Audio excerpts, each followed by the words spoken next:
Good morning. Today we're going to look at the concept of ratios. It's a concept that you have all seen before, whether we called it that or not, you have seen it before. Ratios are simply a comparison of two quantities by division. And of course, a quantity just means a numeric value. So in order to give you an example of what we mean by this, we're going to take a look at a lemonade recipe. Ratios are used all the time in everyday life. They're used in business, they're used in engineering, they're used in design, used in medicine. It's basically fractions. So anywhere that a fraction it can be used, statistics, sports, just lots and lots of ways that ratios are used in everyday life. So we're going to take a look at one example of ratios being used in sort of common everyday life, and that's in a recipe. So I've got this lemonade recipe here. And in this recipe, and actually it was taken from the Food Network. There's lots of different ones, by the way, but this one used approximately 6 lemons to 1 cup of sugar to 4 cups of water.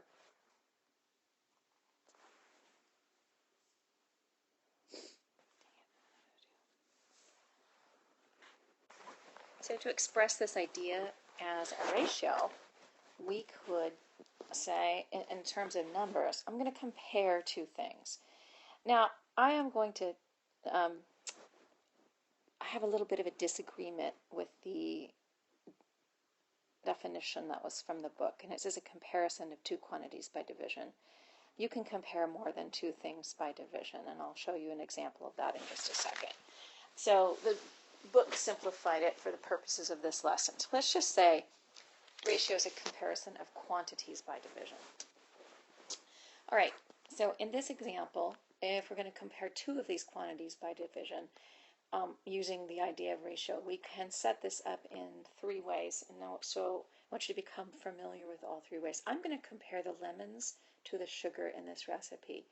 So one way to do it is to just use words. I have a ratio of 6 to 1. 6 lemons for every cup of water. I can also do it with the funny little symbol. Looks like a colon, and it is. In math, that means a ratio. So it's a comparison, again, of 6 to 1. But this is also a ratio. You've known it for all of your math learning as a fraction, but the other word for it is a ratio. And you can see that by the definition, fractions and ratios are the same thing. It's a comparison of quantities by division. I'm going to take another example that doesn't have 1 in the denominator, and that's the example. Actually, we'll use the lemons to the water here. So in that case, I have 6 to 4, 6 to 4, and 6 to 4. And if you think about it, it's an interesting idea that 6/4 is really saying I'm comparing the numerator 6 to a denominator of 4. 4 is my whole. I have 6 parts as another way to think about it. But in this case, we're using that fraction to compare different things. 4 is my amount of water. 6 is my number of lemons. All right, we can also write it algebraically just to denote the idea. So for any quantities A and B, a ratio is the comparison of A to B. Again, it can be written with the colons, A to B, or it could be written A over B. And those are all the same thing. Whoops, I missed my part of my colon there. Those all mean the comparison of the relationship A to B. Okay, again, I want to reiterate that it's pretty important that we understand that that ratios can be more than two quantities being compared. So in this recipe, for example, I could say the relationship of lemons to sugar to water is a 6 to 1 to 4 ratio. You might think, well, how do you do that by division? It is actually possible. It's called a compound fraction to have more than one bar in your fraction. This just means 6 divided by 1 divided by 4. So it's perfectly reasonable and perfectly possible to do that. For comparing, though, if we really want to think about the relationship of 6 lemons to 1 cup water to 4 cups water, this is going to be the way that it would typically be written. It's just easier to look at it and say, oh, I'm making a comparison between these relationships. All right, so the next thing to think about, let's go ahead and go back to our lemons and our water. And we have a 6 to 4 relationship. So first, the second thing that we're going to take a look at is the idea that you can write ratios in simplest form. So the next concept then that we have related to ratios is the idea of equivalent ratios. And this is the same thing as equivalent fractions. So this could be simplified. 6/4 can be simplified. Now, I know I want to keep it in its ratio form, so I'm not going to convert it to a mixed number. I'm just going to simplify this improper fraction. So I'm going to do that by dividing by 2, and I get 3/2. Which is to say, in the lemonade recipe, that means that if I didn't want quite so much lemonade, or I didn't have enough lemons, but still wanted to make lemonade, then as long as I keep the relationship of 6 to 4, which is the same as 3 to 2, if I have 3 lemons and 2 cups water, half a cup of sugar, right? It's going to cut that in half. Then I could still make that same recipe of lemonade, and it should taste the same. I can also go the other direction. I could use 12 lemons, and since I'm multiplying 6 times 2 in my numerator, I've got to do the same thing in my denominator, and now I have 12 lemons to 8 cups water.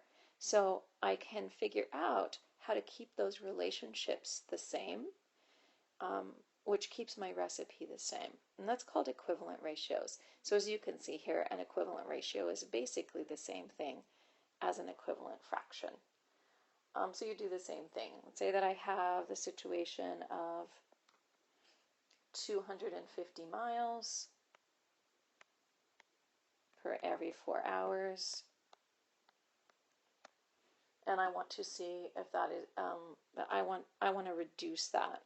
So it's exactly the same thing as reducing a fraction. I'm going to divide both of those by 4, and I get 125 miles compared to 1 hour. That's called a unit ratio, or unit rate, by the way, which we'll get into more tomorrow or when we get back to school. Here's an example from the textbook. Derek Jeter of the New York Yankees had 32 hits out of 93 times at bat. Jorge Posada had 11 hits out of 31 times at bat. Are these ratios equivalent? And then it says justify your answer. So we're going to take a look at Derek Jeter's ratio, and you can see it's written 2 ways. It's written in the, oops, let me lock that. It's written in the ratio with colon, and it's also written as a fraction. And they did the same thing for Jorge Posada. All right, so how would we justify this? We're going to compare in order to compare the two. Take a look at the way they did this. So we take our 11 over 31. The closest we're going to get to 32 is 33. So if we multiply both the top and the bottom by 3, 11 times 3 is 33. 31 times 3 is 93. So we don't have equivalent ratios. Now, why did they do it this way? They did it this way because simplifying the fractions wasn't possible. So that's another way to think about it. You could think about it as if you have 32 over 93, you cannot simplify it. It doesn't simplify to 11/31. And you can't simplify 11/31. If you can simplify them both down to the same fraction, then you do have a ratio. Okay. Let's take a look at that. Next problem, checking your progress. A community pool requires there to be at least 3 lifeguards for every 20 swimmers. There are 60 swimmers and 9 lifeguards at the pool. Is this the correct number of lifeguards based on the above requirement? Justify your answer. All right, so what they're saying is we're going to first of all set this up as a ratio. So the community pool requires that there be at least 3 lifeguards for every 20 swimmers. It doesn't really matter which way you set your ratio up as long as it's clear what your units are. I'm going to go ahead and set it up in the order that it was in the problem. 3 lifeguards for every swimmers. And the question is, does that equal 9 lifeguards for every 60 swimmers? and I need to justify my answer. Well, one way that I can do that is I can just show that this is, if I multiply this times 3 and I multiply this times 3, 3 times 3 is 9, and 20 times 3 is 60. So yes, those are equivalent ratios. And I've justified it very easily just by adding the multiplier 3. Since you don't have your textbook at home with you, rather than giving you a textbook problem set to work on, what I'd like for you to do for your math today is to work on First in Math. Spend 20 minutes or more on it. You may pick the section, make it something that is reasonably challenging. The reason I say that you can pick the section is that any of the sections that you work on are going to help you practice your mental math skills. You're going to get faster, you're going to get more efficient. So practice what you need to practice in order to do that. The higher levels, of course, are going to be, if you push the button on that middle section, it's going to take you into higher and higher levels. The game will take you into higher and higher levels, and actually it'll start taking you into algebraic thinking. All of the other parts of the wheel, the skill sets, etc., if you want to do decimals and fractions, those are a little bit more challenging than the addition, subtraction, multiplication, and division. But honestly, I think everybody could also use a little practice with that. So you can pick the section you'd like to do. And hopefully I'll see you tomorrow.